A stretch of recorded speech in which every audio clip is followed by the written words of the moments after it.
Hello everyone, मैं हूँ रंजिता और आज के इस वीडियो में हम लोग हिंदी व्याकरण पढ़ेंगे। तो आज हिंदी व्याकरण में मैं आप लोगों को विशेषण पढ़ाऊंगी। तो चलिए विशेषण के बारे में हम लोग पढ़ते हैं। तो यहाँ पे एक छोटा सा पैराग्राफ है, तो देखिए, शनि सौरमंडल का सर्वाधिक सुंदर ग्रह है। पुराने ज़माने के लोगों ने इस चमकीले ग्रह को पहचान लिया था। शनि के वलयों की 10 किलोमीटर से ज़्यादा नहीं है। शनि के 17 उपग्रह हैं। कुछ देशों में इसे कृषि की देवता मानते हैं। तो बच्चों, इस पैराग्राफ में जो रंगीन शब्द हैं, वे रंगीन शब्द जो क्या है, विशेषण शब्द है। जैसे कि देखिए यहाँ पे ग्रह, जमाना, मोटाई, उपग्रह, देश। तो ये शब्द संज्ञा है और इसमें जो है सुंदर, चमकीला, पुराना, 10 किलोमीटर, 17 कुछ, ये क्या है, उन संज्ञा शब्दों की विशेषता बताते हैं। तो ये क्या है, विशेषण शब्द है। तो यहाँ पर देखिए विशेषण की परिभाषा, संज्ञा या सर्वनाम की विशेषता बताने वाले शब्द को विशेषण कहते हैं। ठीक है, तो यहाँ पर देखिए विशेषण शब्द है सुंदर, चमकीला, पुराना, 10 किलोमीटर, 17 कुछ। और संज्ञा या सर्वनाम शब्द है ग्रह, जमाना, मोटाई, उपग्रह, देश। तो यहाँ पर जो ये संज्ञा या सर्वनाम शब्द हैं, इन्हें विशेष्य कहा जाता है और इन्हीं विशेष की जो विशेषता बताने वाले शब्द विशेषण कहलाते हैं।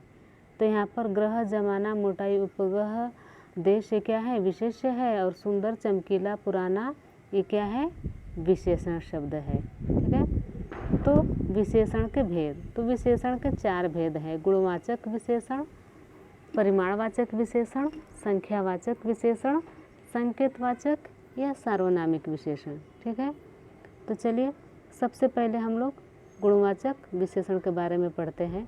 तो यहाँ पर देखिए उदाहरण में, राहुल ईमानदार लड़का है, बगीचे में लाल फूल खिले हैं, वह दिखने में दुबला पतला था, मैं गरीब किसान हूँ।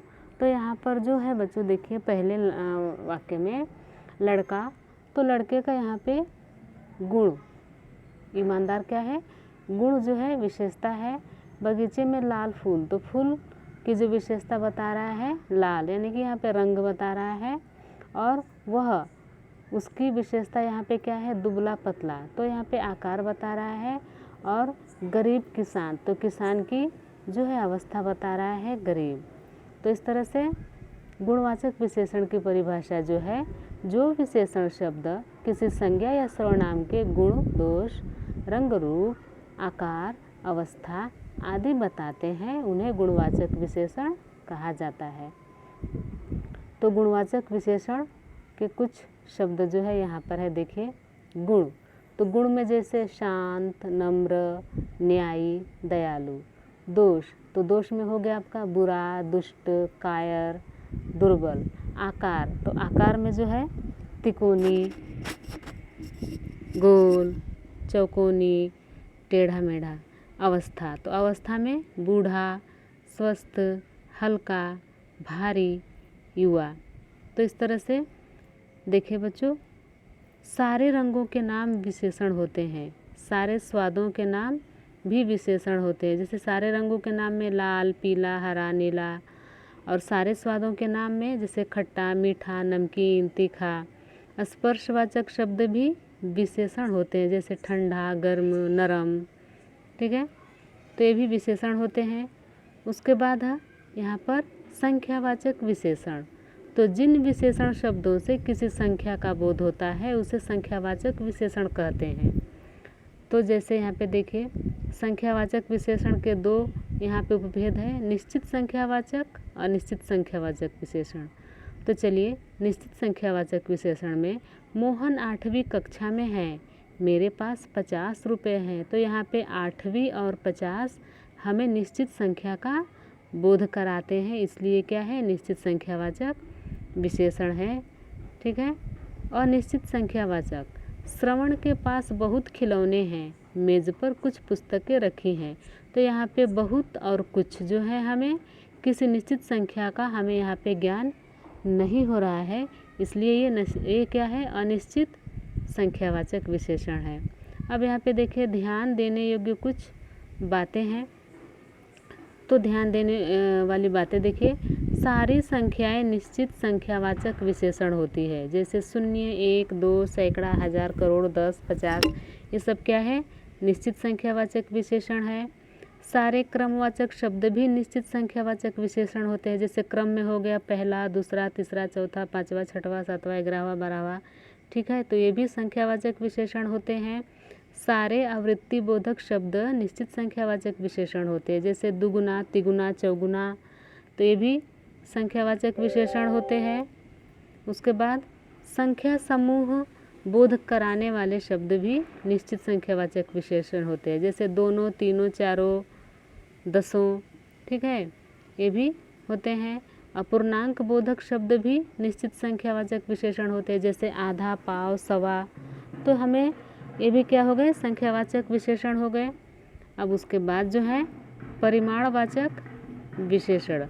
तो परिमाणवाचक विशेषण में क्या है, जिन विशेषण शब्दों से वस्तु के परिमाण जैसे कि माप, तौल, वजन की जानकारी मिलती है उसे परिमाणवाचक विशेषण कहते हैं। जैसे परिमाणवाचक विशेषण के यहाँ पे दो भेद यहाँ पे दिए गए हैं, निश्चित परिमाणवाचक विशेषण और अनिश्चित। तो यहाँ पर देखिए, माँ ने 2 किलो चावल लाए, सूट के लिए 4 मीटर कपड़ा खरीदा। तो यहाँ पे 2 किलो और 4 मीटर जो है हमें निश्चित परिमाण का बोध करा रहे हैं, ठीक है। उसके बाद मुझे थोड़ा पानी दीजिए, बहू ने खीर में कुछ मेवे डाल दिए। तो यहाँ पे थोड़ा और कुछ जो है शब्द क्या है, हमें अनिश्चित मात्रा का बोध करा रहे हैं। हमें यहाँ पे थोड़ा पानी, कुछ मेवे अनिश्चित मात्रा का बोध करा रहे हैं, इसलिए जो क्या है यहाँ पे निश्चित परिमाण का बोध हमें नहीं हो रहा है, इसलिए ये अनिश्चित परिमाणवाचक विशेषण है।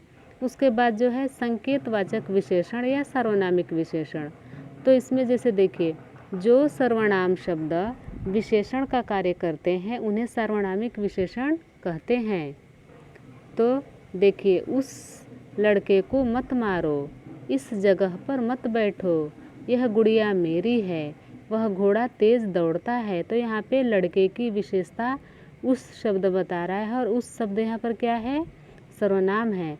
जगह की विशेषता इस शब्द बता रहा है, तो इस, उस, यह, वह, इसमें क्या हो गए, सर्वनाम शब्द हैं। और ये क्या है, इन संज्ञाओं की विशेषता बता रहे हैं। गुड़िया की विशेषता बता रहा है यह, घोड़ा की विशेषता बता रहा है वह।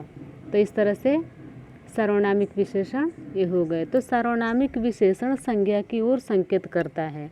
जैसे लड़का, जगह, गुड़िया, घोड़ा संज्ञा शब्द है, ठीक है। तो संज्ञा की ओर संकेत करने के कारण सर्वनाम शब्दों को सर्वनामिक या संकेतवाचक विशेषण कहा जाता है। यह, वह, इस, उस सर्वनामिक विशेषण है, ठीक है। तो यहाँ पर देखिए, सर्वनाम और सर्वनामिक विशेषण में अंतर। तो सर्वनाम शब्द संज्ञा के स्थान पर आते हैं, सर्वनाम शब्द संज्ञा शब्दों के स्थान पर आते हैं, और सार्वनामिक विशेषण शब्द संज्ञा शब्दों के ठीक पहले आकर उनकी विशेषता प्रकट करते हैं। तो आप लोगों को सर्वनाम और सर्वनामिक में अंतर समझ में आ गया ना। सर्वनाम शब्द संज्ञा शब्द के स्थान पर प्रयुक्त होते हैं और सर्वनामिक विशेषण जो है संज्ञा शब्दों के ठीक पहले आकर उनकी विशेषता प्रकट करते हैं। वाक्य में विशेषण का स्थान क्या है, चलिए देखिए। तो वाक्य में विशेषण 2 प्रकार से आते हैं, विशेष्य से पूर्व। जैसे यहाँ पे अच्छा लड़का, लड़का विशेष्य है और अच्छा विशेषण है, तो यह विशेष्य से पूर्व आया है। दृश्य, दृश्य सुंदर विशेषण है, दृश्य विशेष्य है। पीला वस्त्र, वस्त्र विशेष्य है और पीला विशेषण है, तो यह विशेष्य से पूर्व आया है। और दूसरा जो है विशेष्य के बाद, इसे विधेय विशेषण भी कहा जाता है। जैसे यह बालक अच्छा है, यह दृश्य सुंदर है, तो यहाँ पे बालक और दृश्य के बाद जो है अच्छा सुंदर आया है, तो यह विशेष्य के बाद आया है, ठीक है। विशेषण शब्दों की रचना।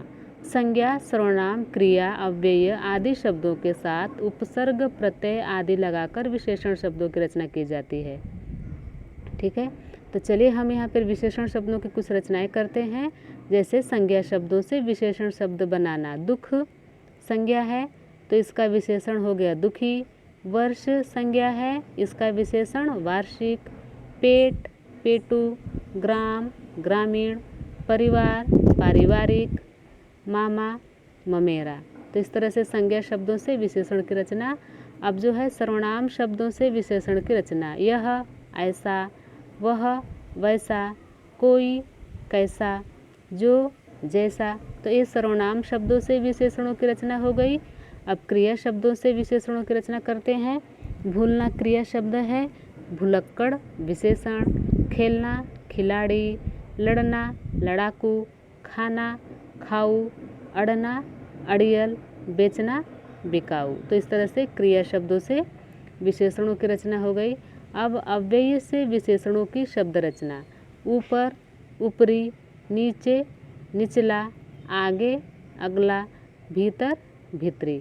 तो ये अव्यय शब्दों से विशेषणों की रचना हो गई। अब जो है आगे हम पढ़ेंगे प्रविशेषण। तो बच्चों इसकी जो परिभाषा है, विशेषण शब्दों की विशेषता बताने वाले शब्दों को प्रविशेषण कहते हैं। तो देखिए विशेषण तो संज्ञा सर्वनाम की विशेषता बताते हैं, लेकिन प्रविशेषण जो क्या है, उन विशेषण की विशेषता बताते हैं। प्र का मतलब है पहले, अर्थात विशेषण से पहले। यहाँ पे उदाहरण में देखिए, रोहित बहुत समझदार युवक है। करण अत्यंत प्रतिभाशाली है। तो यहाँ पे जैसे रोहित की विशेषता बता रहा है कि समझदार युवक है, लेकिन बहुत शब्द जो है यहाँ पे समझदार जो है विशेषण है, उसकी विशेषता बता रहा है बहुत शब्द। यहाँ पे करण प्रतिभाशाली है तो प्रतिभाशाली विशेषण शब्द है। अब यहाँ पे अत्यंत प्रतिभाशाली, तो अत्यंत शब्द जो क्या है, प्रतिभाशाली की विशेषता बता रहा है।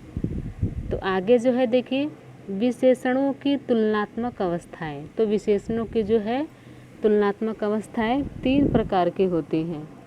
मूलावस्था, उत्तरावस्था और उत्तमावस्था। तो इन तीनों अवस्थाएं के बारे में यहाँ पे उदाहरण के तौर पे देखिए, यहाँ पे मैं बता रही हूँ मूलावस्था। तो मूलावस्था में शब्द है सुंदर। अब इसका उत्तरावस्था क्या होगा, जब हम इस सुंदर का किसी से तुलना करेंगे तो क्या हो जाएगा, सुंदरतर। ठीक है, और अगर हम इस सुंदर शब्द का अधिक सुंदर बताना है तो वहाँ पे वह हो जाएगा उत्तमावस्था में, यानी कि ज़्यादा सुंदर, ज़्यादा उत्तम, अति सुंदर, तो सुंदरतम। तो मूलावस्था में सुंदर, उत्तरावस्था में सुंदरतर और उत्तमावस्था में सुंदरतम। मूलावस्था में अधिक, उत्तरावस्था अधिकतर, उत्तमावस्था अधिकतम। मूलावस्था श्रेष्ठ, उत्तरावस्था श्रेष्ठतर, उत्तमावस्था श्रेष्ठतम। मूलावस्था उच्च, उत्तरावस्था उच्चतर और उत्तमावस्था उच्चतम।